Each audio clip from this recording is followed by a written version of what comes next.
ഇതാനെ ഈ ചാലിയാറെ എത്ര ടൈം കൊണ്ട് ഫിറ്റ് ചെയ്യും?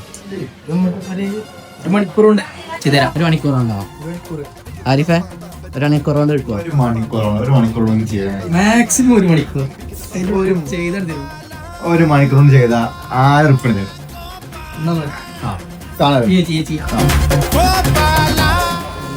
ഇത് 1 മണിക്കൂർ പോരാ. ഇത് നേരെ ഫിക്സ് ചെയ്യാം. നേരെ ഫിക്സ് ചെയ്തിട്ട് ഓരോ ഇതിലും ഓരോ നമ്പർ ഉണ്ടാവും. ഈ ക്രിസ്റ്റലിന്റെ ഈ ബീഡ്സിന്റെ ക്രിസ്റ്റൽ ബീഡ്സിന്റെ എൻഡിൽ ആ റൗണ്ട് ക്രിസ്റ്റൽ മാത്രം ഇട്ട് കൊടുത്താൽ മതി. പിന്നെ ഈ ജീവിതം ലാമ്പ് ഇട്ട് കൊടുക്കുമ്പോൾ ഓരോന്ന് ഇതായി ചെയ്യാൻ പറ്റുള്ളൂ. കെട്ട് കൊടുക്കാൻ പാടില്ല. 1 മണിക്കൂർ കൊണ്ട് ഇട്ടേറെങ്ങനെ അവനെ കൊണ്ട് പറ്റുമല്ലോ. ഫുഡ് കഴിക്കണ ഫുഡ് കഴിക്കാതെ 1 മണിക്കൂർ കൊണ്ട്